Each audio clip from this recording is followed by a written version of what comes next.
ताज़ा खबर बिदासर तहसील की ग्राम पंचायत सडू छोटी के राजकीय उच्च प्राथमिक विद्यालय निमला धोरा में बच्चों के लिए कक्ष न होने से वे खुले आसमान के नीचे बैठ पढ़ाई करते हैं।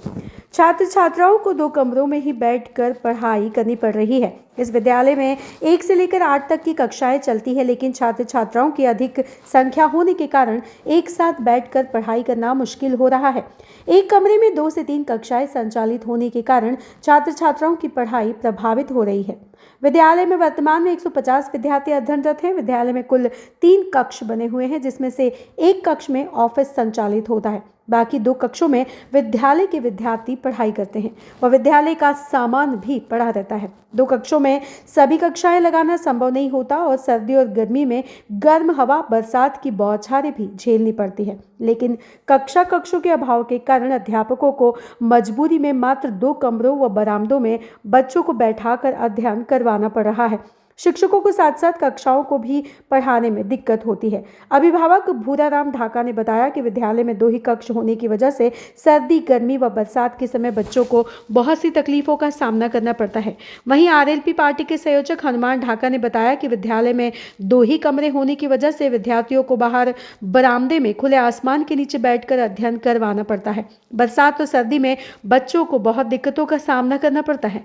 प्रधान कोटे से एक कमरे की निर्माण स्वीकृति भी मिल चुकी है, लेकिन पंचायत की उदासीनता के चलते वो बार-बार सरपंच और उच्च अधिकारियों व प्रधान को अवगत कराने के बाद भी अभी तक कमरे का निर्माण शुरू नहीं किया गया है।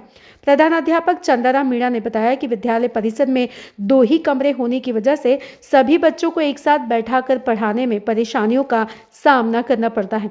450 ढाणियों के बीच एक ही विद्यालय है, लेकिन कमरों के अभाव के कारण अभिभावक अपने बच्चों को दूर दूसरे विद्यालय में भेजने को मजबूर हैं, जिसकी वजह से विद्यार्थियों का नामांकन हर साल लगातार घट रहा है। वहीं ग्रामीणों में सुगनाराम भादू, गणेशाराम, पूसाराम, नीमाराम, राजूराम, आरएलपी संयोजक हनुमान ढाका, कालूराम, रामदेव सहित करीब 1 दर्जन अधिक ग्रामीणों ने विद्यालय परिसर में जल्द से जल्द कमरे निर्माण करवाने की मांग की है। आपका क्या कहना है कमरों की मांग को? राज्य के उच्च प्राथमिक विद्यालय निमला धोरा जो सड़ू छोटी पंचायत में आता है, इस विद्यालय के अंदर 129 छात्र छात्राएं अध्ययनरत हैं और रूम की बात करें तो कक्ष मात्र 2 ही हैं। एक रूम है, उसको हम ऑफिस के रूप में काम में लेते हैं और इसके अलावा स्टोर रूम भी है एक छोटा सा, जो बहुत कम पड़ता है, तो इसके अभाव में हमें स्टोर भी लगभग कक्षाओं के अंदर थोड़े पीछे की जगह हम काम में लेते हैं। तो यहाँ पे विद्यालय में कुल 9 पोस्ट हैं, उनमें से 8 अध्यापक अभी कार्यरत हैं। तो 8 अध्यापकों को अलग अलग कक्षा लगाने पर कक्षा 8 अगर हम लगाएं तो 2 रूमों में लगा पाना संभव नहीं है। इसलिए हम बाकी क्लासों को बाहर बिठा करके हम अध्ययन करवाते हैं, जिसमें सर्दी हो चाहे गर्मी हो चाहे बरसात हो। 6 क्लास तो हमें बाहर ही लगानी पड़ती है। कई बार समस्या होती है, बारिश के टाइम पर बच्चों को हम दोनों रूमों में बिठा पाना बड़ा मुश्किल होता है। ऐसे परिस्थिति में हमें कई बार विद्यालय की छुट्टी भी करनी पड़ सकती है, बच्चों की सुरक्षा को ध्यान में रखते हुए। तो मेरा तो यही कहना है कि विभाग इस मामले को संज्ञान में ले और हो सके कि तो बच्चों के भविष्य को देखते हुए तुरंत कक्षों की व्यवस्था करें, ताकि सुचारू रूप से अध्ययन जारी रहे और बच्चों का भविष्य जो हम बना सकें। धन्यवाद। धोरा उच्च माध्यमिक विद्यालय ये सड़ू छोटी का है। यहाँ पर सबसे बड़ी जो अभी दिक्कत आ रही है वो कमरों की दिक्कत आ रही है। लंबे टाइम से हम मांग कर रहे हैं, पिछले 5 साल से लगातार मांग कर रहे हैं कि हमें 2 कमरे दिए जाए। यहाँ पर कमरों की कोई व्यवस्था नहीं है। सर्दी के अंदर बच्चे हैं वो सर्दी में बाहर बैठकर पढ़ाई करते हैं और गर्मी के अंदर है वो भी बाहर बैठकर पढ़ाई करते हैं। जब स्कूल स्टार्ट हुआ था उस समय यहाँ बच्चों के पढ़ने की जो संख्या थी वो 500 प्लस थी और आज वो घटकर 150 के करीब आ गई। और सरकार एक तरफ कह रही है कि आप अपने बच्चों को सरकारी स्कूल में भेजिए। अब सरकारी स्कूल में बच्चों को कहाँ पर भेजें? यहाँ व्यवस्था कमरे की बिल्कुल है नहीं।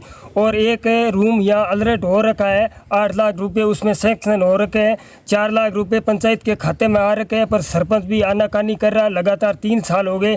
3 साल में जब भी लोग ग्रामीण जाते हैं तो एक ही जवाब देता है कि मैं बना दूंगा, लेकिन वो भी अपनी आंखें नहीं खोल रहा है। और प्रशासन के माध्यम से हमने बहुत बार लिखित में दिया है और मैंने अभी कल भी लिखित में दिया है और ऑनलाइन कंप्लेंट भी मैंने की है। CMO ऑफिस तक भी पहुंचाया है, बहुत SDM साहब को भी दिया, BDO साहब से भी कल बोला, लेकिन कोई सुनवाई बिल्कुल भी नहीं है।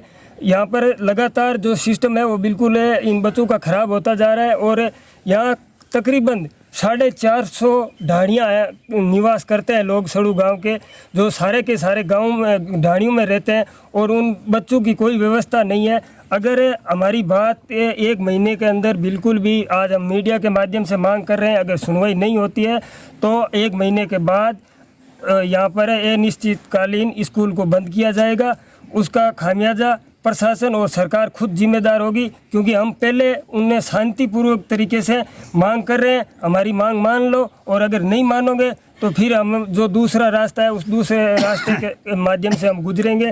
क्योंकि यहाँ पर आज आप सारी व्यवस्थाएं, लोग यहाँ ढाणियों में बैठे हैं, बच्चे छोटे छोटे बच्चे हैं, जो 2 साल के बच्चे हैं तो वो यहाँ स्कूल आते हैं, 5 साल का बच्चा है तो वो गांव की जो स्कूल है वो यहाँ से 10 किलोमीटर दूर है। अब 10 किलोमीटर दूर बच्चा सर्दी के अंदर, गर्मी के अंदर वहाँ नहीं पहुँच पाएगा, क्योंकि उसके लिए संभव नहीं है। और यहाँ स्कूल है तो इसके अंदर अगर व्यवस्था होगी तो सारे लोग अपने बच्चों को इसी स्कूल में भेजेंगे।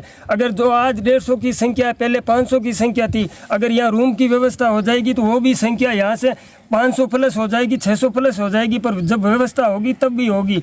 और खूब सर्दी पड़ रही है, सर्दी के अंदर बच्चे बाहर है ना बैठ कर उनको पढ़ नहीं पाते हो, एक जगह स्थायी जगह नहीं बैठ पाते हो। अब मास्टर बेचारे क्या करें। और गर्मी का मौसम होता है, बारिश होती है, तो अचानक बारिश आ जाए तो सारे बच्चों को एक रूम के अंदर भर दिया जाता है। 2 रूम है, 2 रूम के अंदर भी सारा स्कूल का स्टोर है, वो भी साथ में स्टोर बना रखा है। सारा स्कूल का जो सामान है वो भी उन रूमों के अंदर है। अब 1 क्लास से 8 क्लास तक लगती है। अब 2 रूम के अंदर कैसे तो उन बच्चों को पढ़ाया जाए, और अगर मास्टर पढ़ाएंगे तो कैसे उन बच्चों को समझ में आएगा। पहली क्लास वाले को पढ़ा रहा है, पास में 8वीं क्लास बैठी है, अब 8वीं क्लास वाले को पढ़ा रहा है तो आपस में सारे बच्चे डिस्टर्ब हो रहे हैं। अब उसमें व्यवस्था पढ़ने की जो है वो व्यवस्था कहाँ रही।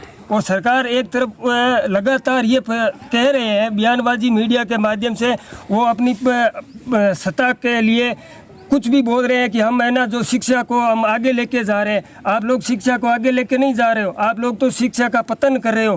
पूरे राजस्थान के अंदर अभी 140 से ज़्यादा तो स्कूलें तो पीछे कुछ टाइम में बंद कर दी। तो ये आपका स्कूलों की तरफ रुझान कहाँ है, शिक्षा की तरफ रुझान नहीं है। ये तो आप शिक्षा को नष्ट करने की तरफ आपका रुझान है, और ये कतई बर्दाश्त हम लोग नहीं करेंगे। चाहे किसी भी हालात में, चाहे हमें किसी भी कंडीशन में गुजरना पड़े, चाहे हमें जो खामियाजा हमें उठाना पड़े, हम उठाने के लिए तैयार हैं। लेकिन यहाँ जब तक अगर व्यवस्था अगर नहीं की तो ईंट का जवाब पत्थर से दिया जाएगा। धन्यवाद।